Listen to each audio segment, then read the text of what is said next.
Hai, apa kabar semuanya? Semoga kabar Anda baik-baik saja. Terima kasih karena sudah memberikan support dan juga kesetiaan Anda untuk membangun channel Codot Film. Yuk kita lanjutkan alur ceritanya, sambil siapin kopi dan cemilan, setting suara volume full. Gasken. Puncak kelas Douzong. Pintu masuk ke lembah adalah jalan setapak yang lebarnya beberapa meter. Dokter peri kecil dan Xin Lan duduk bersila di dinding di samping jalan setapak. Boneka iblis bumi, dengan mata cekung, ada di samping mereka. Xin Lan memegangi pipinya dengan tangannya saat tatapannya berulang kali menyapu lembah.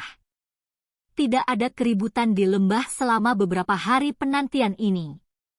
Dia benar-benar tidak tahu bagaimana perkembangannya. Xin Lan mendesah pelan. Dia meregangkan pinggangnya yang malas dan baru saja akan berbicara dengan dokter peri kecil di sampingnya ketika mata tertutup rapat dokter peri kecil tiba-tiba terbuka. Ekspresi serius langsung muncul di wajah cantiknya. Apa itu? Xin Lan terkejut saat melihat penampilan dokter peri kecil, dan dia buru-buru bertanya. Orang-orang dari lembah sungai es telah tiba. Kilatan sedingin es melintas di mata cantik dokter peri kecil. Dia perlahan berdiri dari tanah saat niat membunuh samar-samar perlahan-lahan keluar dari tubuhnya. Ekspresi Xin Lan juga berubah ketika dia mendengar kata-kata dokter peri kecil. Matanya buru-buru melihat keluar lembah. Dia memang melihat beberapa sosok putih di kejauhan. Kau wanita beracun yang menyedihkan, kan? Sementara Xin Lan sedang melihat ke area di luar lembah, suara lama yang acuh tak acuh tiba-tiba ditransmisikan dari kejauhan. Setelah itu mendarat di telinga dokter peri kecil dan Xin Lan. Dokter peri kecil tidak menjawab suara ini. Ekspresi sedingin es terlihat di matanya. Dia mengepalkan tinjunya dan douki ungu keabu-abuan perlahan-lahan menjulur seperti dua ular piton besar. Segera, mereka berkelok-kelok di sekitar tubuhnya. Riak lembut tiba-tiba terbentuk di udara di pintu masuk lembah tidak lama setelah suara lama terdengar. Segera, sosok dengan punggung bungkuk, memegang tongkat berbentuk ular, perlahan muncul di depan mata dokter peri kecil dan Xin Lan. Mengikuti kemunculan sosok dengan punggung bungkuk ini, suara angin terbelah muncul di belakangnya. Sesaat kemudian, banyak sosok putih mendarat di belakang sosok bungkuk dengan tertib. Kelompok orang ini terdiam setelah muncul. Niat membunuh secara samar-samar dan perlahan menyebar pada saat bersamaan, menyebabkan gas racun di sekitarnya tersebar. Mata dokter peri kecil menyipit ketika lelaki tua yang memegang tongkat jalan berbentuk ular muncul. Dia diam-diam mengencangkan tangannya dan berkata dengan suara yang jernih dan sejuk, itu memang ahli di puncak kelas Douzong. Lembah sungai es ini benar-benar mau berusaha. Haha, tidaklah berlebihan bagi diriku yang dulu untuk bertindak demi wanita beracun yang menyedihkan. Selain itu, menurut aturan lembah sungai es saya, mereka yang telah membunuh sesepuh lembah saya juga akan ditangkap dan dihukum mati. Orang tua yang memegang tongkat berbentuk ular secara alami adalah penatua Tianxi dari lembah sungai es, yang telah memasuki aliran dewa jatuh untuk mencari kelompok Xiaoyan.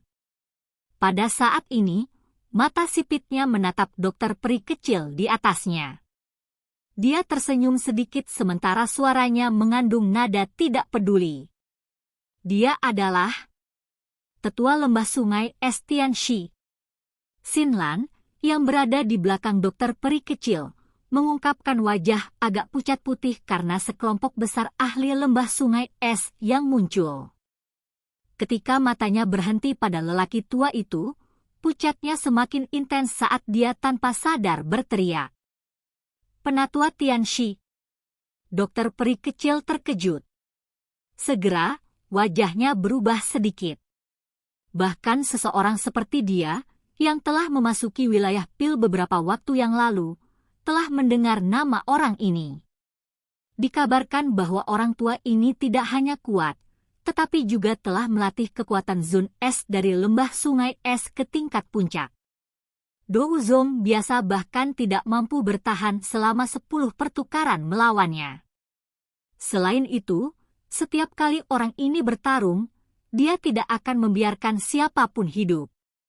Selain itu, ia mengandalkan kekuatan Ice Zone Force-nya yang sombong untuk membekukan lawan-lawannya menjadi patung es yang seperti kehidupan, menyebabkan seseorang merasa ketakutan hanya dengan melihatnya. Reputasi sengit orang tua ini cukup terkenal di wilayah tengah ini. Dokter peri kecil tidak mengharapkan lembah sungai es untuk mengirim iblis tua ini. Kenapa hanya kalian berdua? Saya ingat sepertinya ada seorang pria muda dan tubuh spiritual yang memiliki kekuatan besar, bukan? Tian Shi dengan lembut menancapkan tongkat jalan berbentuk ular ke tanah sambil tertawa, minta mereka berdua untuk keluar. Hari ini, aku yang dulu tidak akan membiarkan siapapun pergi. Kalau tidak, akan sulit bagiku untuk bertanggung jawab kepada kepala lembah. Saya khawatir Anda tidak memiliki kemampuan itu. Dokter peri kecil tertawa terbahak-bahak. Dia menoleh ke Xinlan dan berkata, pergilah ke lembah. Jagalah Xiao Yan dan Tian Huo Zunze. Xinlan ragu sejenak setelah mendengar kata-katanya. Namun, setelah memikirkan bagaimana dia hanya akan menjadi beban bagi dokter peri kecil, dia hanya bisa mengatupkan giginya dan dengan cepat menarik diri. Setelah itu, dia melompat ke lembah. Sepertinya mereka semua bersembunyi di lembah. Mungkinkah mereka terluka saat melawan Sky Poison Dragon Scorpion Beast terakhir kali? Tian Shi tidak peduli tentang kepergian Xinlan. Tak satu pun dari orang-orang ini yang bisa melarikan diri hari ini. The Little Fairy Doctor merajut alisnya. Dia tidak berharap iblis tua ini menyadari pertarungan mereka dengan binatang kalajengking naga racun langit. Dia memang agak terampil. Old Shi, serahkan wanita ini pada kita. Kamu bisa istirahat saja. Salah satu dari 3 pria tua berpakaian putih di samping Tian. Dia melirik dokter peri kecil sebelum berbicara dengan sikap hormat. Tidak perlu. Aku yang dulu juga sangat tertarik pada wanita beracun yang menyedihkan ini. Tian Shi tiba-tiba mengusap bagian belakang telinganya ketika dia berbicara sampai titik ini. Ada bekas luka coklat di tempat itu. Sebuah lubang jelek terlihat samar-samar di bekas luka itu. Seolah-olah daging telah digali dari tempat itu.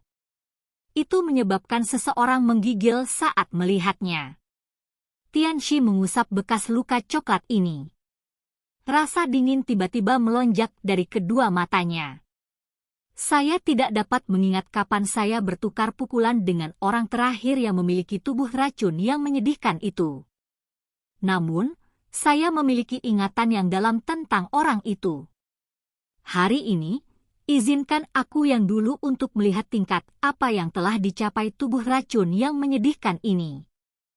Ketiga pria tua berpakaian putih itu saling memandang setelah mendengar ini. Tak satu pun dari mereka berani mengatakan apa-apa lagi. Dikalahkan oleh ahli yang memiliki tubuh racun yang menyedihkan saat itu telah meninggalkan bekas luka berdarah di hati Tian Shi. Mereka tidak berani mengatakan apapun tentang masalah ini. Kalian semua harus menjaga 4 penjuru lembah ini. Jangan biarkan siapapun melarikan diri. Tian Shi mengangkat tongkat jalan berbentuk ular sambil berjalan perlahan ke depan. Setelah itu, kakinya menginjak udara kosong saat dia naik ke udara. Matanya menatap ke arah dokter peri kecil dan boneka iblis bumi di sampingnya sebelum tertawa dengan suara samar. Selain kamu, tidak akan ada orang lain yang hidup di lembah ini. Wajah dokter peri kecil sedingin es. Matanya menyapu lembah tanpa meninggalkan jejak sementara tangannya tanpa sadar menegang. Masih belum ada aktivitas di dalam lembah. Tampaknya penggabungan Tian Huo Zunze dengan tubuh fisiknya masih belum selesai. Saya hanya bisa mencoba yang terbaik untuk menunda waktu. Semoga Xiaoyan dapat meningkatkan kecepatan merger. Dokter peri kecil menarik napas lembut. Dia menggeser kakinya. Kakinya baru saja melangkah ke depan ketika boneka iblis bumi sepertinya diseret oleh sesuatu. Suara, ledakan, muncul saat kakinya menginjak tanah dengan keras. Setelah itu, ia bergegas menuju Tianxi di langit. Dokter peri kecil buru-buru mengikuti setelah melihat ini.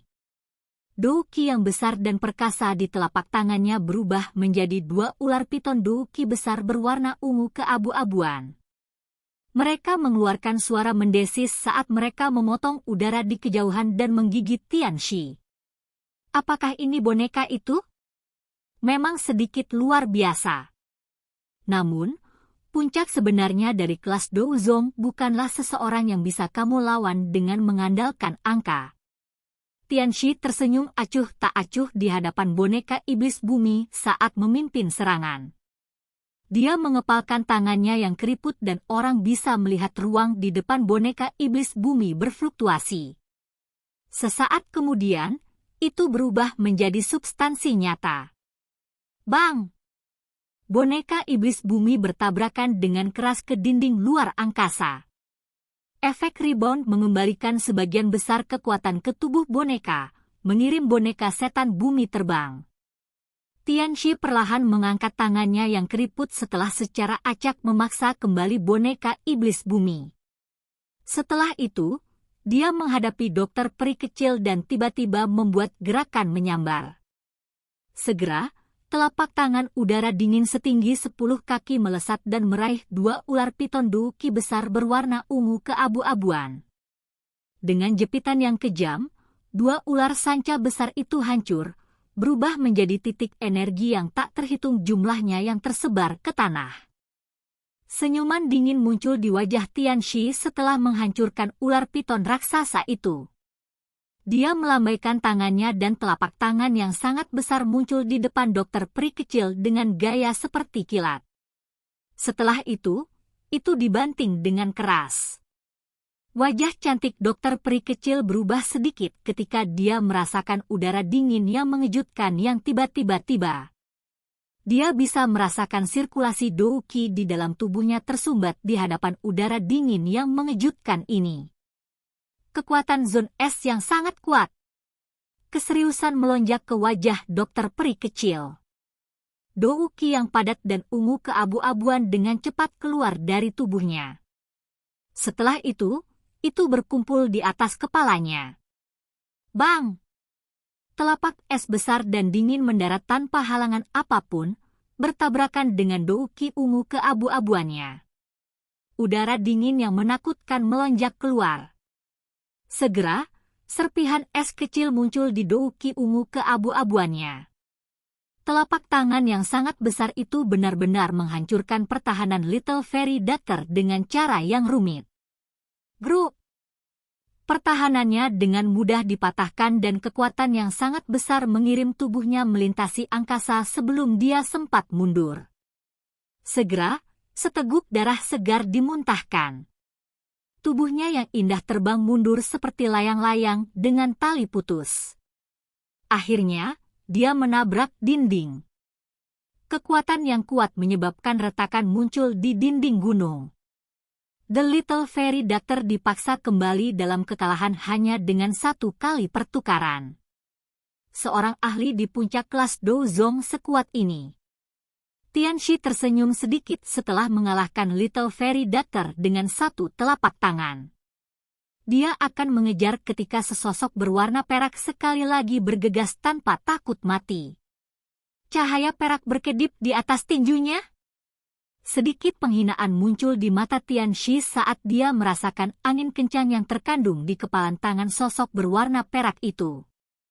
Yang dimiliki boneka itu hanyalah kekuatan kasar. Itu masih baik-baik saja jika berurusan dengan Douzong biasa. Namun, itu tidak diragukan lagi hanyalah tindakan sembrono terhadapnya. Udara dingin seputih salju dengan cepat berkumpul di tangan Tianxi. Dalam sekejap mata, itu berubah menjadi kepalan tangan es yang menyerang ke depan. Bang! Tinju es dan tinju boneka iblis bumi bertabrakan dengan keras dengan kecepatan yang menyebabkan benturan besar. Serpihan es segera terbang ke segala arah. Tianxi dengan dingin tertawa ketika serpihan es keluar dari kepalan es, dan lengannya tiba-tiba dan dengan aneh bergoyang, seperti ular, sebelum tiba-tiba bergetar. Ledakan! Kekuatan seperti air banjir melonjak keluar saat lengannya bergoyang. Kekuatan ini mengandung kekuatan boneka iblis bumi. Teknik menggoyangkan aneh itu sepertinya benar-benar mencerminkan serangan boneka iblis bumi. Kekuatan menyebar dalam bentuk riak dan tanda kepalan setengah jari tenggelam ke dalam dada boneka setan bumi. Jika tidak memiliki kehidupan atau rasa sakit, kemungkinan tangan Tianxi akan membunuhnya. Meskipun demikian, boneka iblis bumi masih terlempar dengan keras. Akhirnya, itu menghancurkan beberapa batu besar sebelum itu tercetak dalam di dinding gunung. Kamu hanya begitu-begitu. Tongkat jalan berbentuk ular di tangan Tianxi dengan lembut menekan udara kosong saat Tianxi dengan cepat melirik ke arah dokter peri kecil yang kalah. Dia sedikit tertawa. Saat ini kamu memang jauh lebih lemah dibandingkan dengan orang terakhir yang memiliki tubuh racun yang menyedihkan. Dengan patuh kembali bersamaku ke lembah sungai es dan kamu mungkin masih memiliki kesempatan untuk bertahan hidup. Jika tidak, nasibmu tidak akan lebih baik dari yang lain. Wajah dokter peri kecil sedingin es. Dia menyeka bekas darah di sudut mulutnya. Segel yang dibentuk oleh tangannya berubah dan baru saja akan membuka segel tubuh racun yang menyedihkan ketika tawa lembut tiba-tiba menyebar dari lembah. Saya pikir tidak perlu kembali ke lembah sungai es. Arus dewa yang jatuh ini bukanlah kuburan yang buruk. Ini seharusnya menjadi tempat yang bagus untuk mengubur tulang tua Anda di sini. Tianxi perlahan menarik senyum di wajahnya saat dia berdiri di udara. Matanya suram saat mendarat di pintu masuk lembah. Dua sosok perlahan berjalan keluar. Mata Tianxi berhenti pada sosok muda itu. Segera setelah itu, mereka menoleh ke lelaki tua itu yang sedang tersenyum. Setelah itu, wajah suramnya perlahan menegang. Douzun? Suara lembutnya mengandung sedikit kebodohan dan keterkejutan saat itu tiba-tiba menyebar, menyebabkan udara di sekitarnya membeku dengan tenang. Silahkan pergi ke. Oke guys, jangan lupa like, comment, share, and subscribe di channel Codot Film. See you next video, peace out and bye-bye.